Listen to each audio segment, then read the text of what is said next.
ಸತ್ಯದ ಬೆಳಕಿನಲ್ಲಿ ನಮ್ಮ ವರದಿ, ನಮ್ಮ ಧ್ವನಿ, ಜನರ ವಿಶ್ವಾಸದ ಪ್ರತಿಬಿಂಬ. ಬೇಕೇ ಬೇಕು.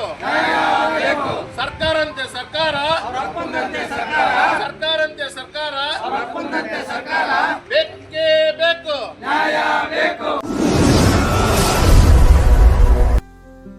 ಚಿತ್ರದುರ್ಗದಲ್ಲಿ ಕರ್ನಾಟಕ ರಾಜ್ಯ ಕಟ್ಟಡ ಮತ್ತು ಇತರೆ ನಿರ್ಮಾಣ ಕಾರ್ಮಿಕರ ಕಲ್ಯಾಣ ಸಂಘದ ವತಿಯಿಂದ ಕರ್ನಾಟಕ ಕಟ್ಟಡ ಮತ್ತು ಇತರೆ ನಿರ್ಮಾಣ ಕಾರ್ಮಿಕರ ಕಲ್ಯಾಣ ಮಂಡಳಿಯ ಟೆಂಡರ್ಗಳ ಅಡಿಯಲ್ಲಿ ಸಂಗ್ರಹವಾಗಿರುವ ಸುಮಾರು 1,450 ಕೋಟಿಗೂ ಅಧಿಕ ಕಟ್ಟಡ ಕಾರ್ಮಿಕರ ಸೆಸ್ ನಿಧಿಯ ಬಳಕೆಗೆ ಸಂಬಂಧಿಸಿದಂತೆ ಉನ್ನತ ಮಟ್ಟದ ಸ್ವತಂತ್ರ ತನಿಖೆ ನಡೆಸುವಂತೆ ಒತ್ತಾಯಿಸಿ ಜಿಲ್ಲಾಧಿಕಾರಿಗಳಿಗೆ ಮನವಿ ಸಲ್ಲಿಸಲಾಯಿತು.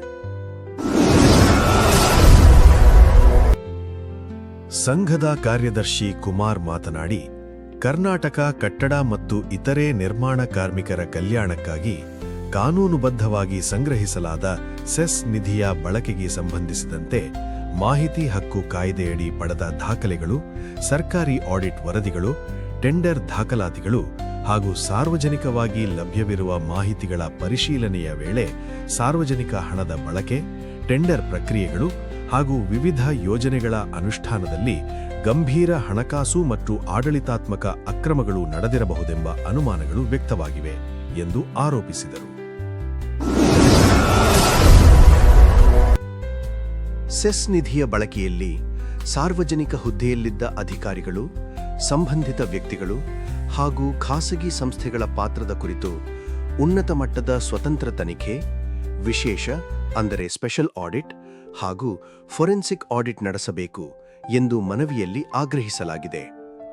ಸುಮಾರು 1,450 ಕೋಟಿ ರು ಸೆಸ್ ನಿಧಿ ದುರ್ಬಳಕೆಯಾಗಿರುವ ಶಂಕೆ ಇರುವುದರಿಂದ ಸರ್ಕಾರ ಈ ಪ್ರಕರಣವನ್ನು ಗಂಭೀರವಾಗಿ ಪರಿಗಣಿಸಿ ಸಂಪೂರ್ಣ ಸತ್ಯಾಂಶವನ್ನು ಬಹಿರಂಗಪಡಿಸಬೇಕು ಎಂದು ಸಂಘದ ಕಾರ್ಯದರ್ಶಿ ಕುಮಾರ್ ಒತ್ತಾಯಿಸಿದರು.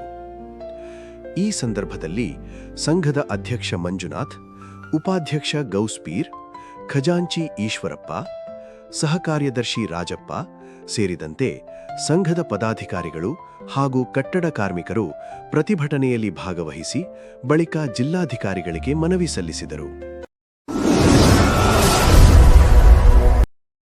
ಕರ್ನಾಟಕ ರಾಜ್ಯ ಕಟ್ಟಡ ಹಾಗೂ ಇತರೆ ನಿರ್ಮಾಣ ಕಾರ್ಮಿಕರ ಕ್ಷೇಮಾಭಿವೃದ್ಧಿ ಸಂಘದಿಂದ ನಾವು ಈ ದಿನ ಜಿಲ್ಲಾಧಿಕಾರಿಗಳಿಗೆ ಒಂದು ಮನವಿಯನ್ನು ಸಲ್ಲಿಸ್ತಾ ಇದ್ದೀವಿ. ಉದ್ದೇಶ ಇಷ್ಟೇ: ಕಟ್ಟಡ ಕಾರ್ಮಿಕರ ಕಲ್ಯಾಣ ಮಂಡಳಿಯಲ್ಲಿ 1,450 ಕೋಟಿ ಹಗರಣ ಆಗಿದೆ. ಈ ಹಿಂದೆ ಕೂಡ ನಾವು ಜಿಲ್ಲಾಡಳಿತಕ್ಕೆ 20 ದಿನಗಳ ಉಪವಾಸ ಸತ್ಯಾಗ್ರಹದ ಮುಖಾಂತರ ಎಚ್ಚರಿಕೆ ನೀಡಿದ್ವಿ. ಮುಂದುವರೆದಂತೆ ಅವರು ಯಾವುದೂ ಕೂಡ ಟೆಂಡರ್ಗಳನ್ನ ನಿಲ್ಲಿಸಿಲ್ಲ. ಹಲವಾರು ಟೆಂಡರ್ ಗುತ್ತಿಗೆ ಕೊಟ್ಟುಬಿಟ್ಟು ಹವಾಲಾ ರೀತಿಯಲ್ಲಿ ದುಡ್ಡನ್ನು ಪಡೀತಾ ಇರ್ತಕ್ಕಂಥದ್ದು ನಮ್ಮ ಗಮನಕ್ಕೆ ಬಂದಿದೆ. ಈ ನಿಟ್ಟಿನಲ್ಲಿ ಕಟ್ಟಡ ಕಾರ್ಮಿಕರಿಗೆ ಸಿಗಬೇಕಾದ ಮೂಲಭೂತ ಸೌಕರ್ಯಗಳಿಗೆ ಒತ್ತು ನೀಡದೆ ಬೇರೆ ಕಂಪನಿಗಳ ಇವರು ಕುಮ್ಮಕ್ಕು ಮಾಡ್ಕೊಂಡ್ಬಿಟ್ಟು ಇವತ್ತು ದುಡ್ಡನ್ನು ಮಂಡಳಿಯಲ್ಲಿರ್ತಕ್ಕಂಥ ಸೆಸ್ ಹಣನ ಲೂಟಿ ಮಾಡ್ತಿರ್ತಕ್ಕಂಥದ್ದು ದುರದೃಷ್ಟಕರ. ಈ ನಿಟ್ಟಿನಲ್ಲಿ ನಾವು ಇವತ್ತು ಸರ್ಕಾರಕ್ಕೆ ನಾವು ಮನವಿ ಪತ್ರವನ್ನು ಸಲ್ಲಿಸ್ತಾ ಇದ್ದೀವಿ.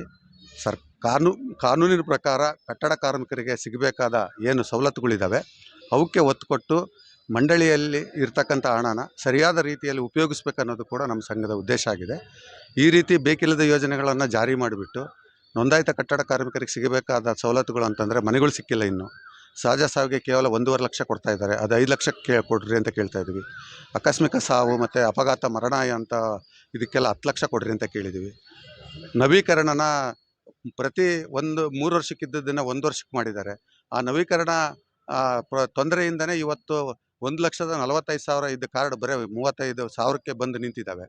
ಇದನ್ನೆಲ್ಲ ಕಾನೂನು ತಿದ್ದುಪಡಿ ಮಾಡಿರಿ ಅಂತ ನಾವು ಕಾನೂನು ಪ್ರಕಾರ ನಾವು ಹೋರಾಟಗಳು ಮಾಡಿ ಸಾಕಷ್ಟು ಬಾರಿ ಹಲವಾರು ಬಾರಿ ಮನವಿ ಪತ್ರಗಳು ಕೊಟ್ಟಿದ್ದರೂ ಕೂಡ ರಾಜ್ಯ ಸರ್ಕಾರ ಯಾವುದೇ ರೀತಿ ನಮಗೆ ಸ್ಪಂದಿಸ್ತಾ ಇಲ್ಲ. ಈ ನಿಟ್ಟಿನಲ್ಲಿ ನಾವು ಇವತ್ತು ಈ ಹೋರಾಟ ಮಾಡ್ತಿದ್ದೀವಿ. ಇದೇ ರೀತಿಯಾಗಿ ಮುಂದಿನ ದಿನಗಳಲ್ಲಿ ಇವರು ನಮ್ಮ ಮಂಡಳಿಯ ಹಣವನ್ನು ಪೋಲ್ ಮಾಡೋದನ್ನು ಕಂಡು ಬಂದರೆ ನಾವು ಚಿತ್ರದುರ್ಗನ ಬಂದ್ ಮಾಡ್ತೀವಿ. ಜೊತೆಗೆ ಇವತ್ತೇನು ರಾಜ್ಯಾದ್ಯಂತ 43 ಅಂಬೇಡ್ಕರ್ ಸೇವಾ ಕೇಂದ್ರಗಳನ್ನ ತೆರೆದಿದ್ದಾರೆ. ಅದು ಸಾವಿರಾರು ಕೋಟಿ ರೂಪಾಯಿ ಅದಕ್ಕೆ ವ್ಯಯಿಸ್ತಾ ಇದ್ದಾರೆ. ಅದು ಕೂಡ ಸಮಸ್ಯೆ ಆಗಿದೆ. ಅದು ಸರ್ಕಾರದಲ್ಲಿರ್ತಕ್ಕಂಥ ಕಾರ್ಮಿಕ ಅಧಿಕಾರಿಗಳು ಮತ್ತು ಕಾರ್ಮಿಕ ಮಂಡಳಿನೇ ಸಾಕಾಗಿದೆ ನಮಗೆ. ಜೊತೆಗೆ ಇದನ್ನು ಬೇರೆ ತಂದಿಟ್ಟಿದ್ದಾರೆ, ಅಲ್ಲಿ ಏನು ಕೆಲಸ ಆಗ್ತಾ ಇಲ್ಲ. ಈ ನಿಟ್ಟಿನಲ್ಲಿ ಸರ್ಕಾರಕ್ಕೆ ನಾವು ಇವತ್ತು ಎಚ್ಚರಿಕೆ ನೀಡ್ತಾ ಇದ್ದೀವಿ. ಹೌದು, ಕಾರ್ಮಿಕರ ಆಫೀಸಿಂದನೂ ಉತ್ತರನೂ ಬಂದಿಲ್ಲ. ಎಲ್ಲಿಂದನೂ ಉತ್ತರ ಬಂದಿಲ್ಲ. ಅದು ಆ ಮನವಿ ಪತ್ರನೇ ಹೋಗಿಲ್ಲ ಸರ್ಕಾರಕ್ಕೆ. ಈ ಜಿಲ್ಲಾಡಳಿತದವ್ರು ಏನು ಮಾಡ್ತಿದ್ದಾರೆ ಗೊತ್ತಿಲ್ಲ. ನಾವು ಅಲ್ಲೋಗಿ ವಿಚಾರ ಮಾಡಿದಾಗ ಮನವಿ ಪತ್ರ ಇಲ್ಲಿ ಬಂದಿಲ್ಲ ಅಂತ ಸರ್ಕಾರದ ನ್ಯಾಯಮೂರ್ತಿಗಳು ಹೈಕೋರ್ಟಲ್ಲಿ ನಾವು ಕೇಳಿದಾಗ ಇಲ್ಲಿ ಯಾವುದು ಮನವಿ ಪತ್ರ ಬಂದಿಲ್ಲ ನಿಮ್ಮದು ಅಂತ ಹೇಳಿದ್ರು.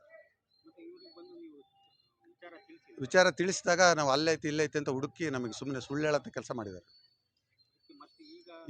ಈಗ ಮತ್ತೆ ರೈಟ್ ಇನ್ಫಾರ್ಮೇಷನ್ ಆಕ್ಟಲ್ಲಿ ಹಾಕ್ತೀವಿ, ಅದಕ್ಕೇನು ಉತ್ತರ ಕೊಡ್ತಾರೆ ಕೊಡಲಿ. ನಾವು ಹೋಗಲ್ಲ, DC ಬರಬೇಕು, ಮನವಿ ತಗೋಬೇಕು. ಇದುವರೆಗೂ ಆಗೈತೆ. ಒಂದು ಸತಿನೂ ನಾವು ಅವರು ಚಿತ್ರದುರ್ಗಕ್ಕೆ ಬಂದು 3 ವರ್ಷಗಳು ಆಗ್ತಾ ಬಂತು. ಆ ಜಿಲ್ಲಾಧಿಕಾರಿಗಳು ಬಂದು ಯಾವುದೋ ಮನವಿ ಪತ್ರಗಳನ್ನ ಇಲ್ಲಿವರೆಗೂ ತಗೊಂಡಿಲ್ಲ. ನಾವು ಸಾಕಷ್ಟು ಹೋರಾಟ ಮಾಡಿದ್ವಿ. ಬರೀ ಅವ್ರನ್ನ ಇವ್ರನ್ನ ಕಳ್ಸೋದು, ಕಣ್ಣೊರೆಸೋ ಕೆಲಸ ಮಾಡೋದು ಅದು ಮಾಡೇ ಮಾಡ್ತಾರೆ.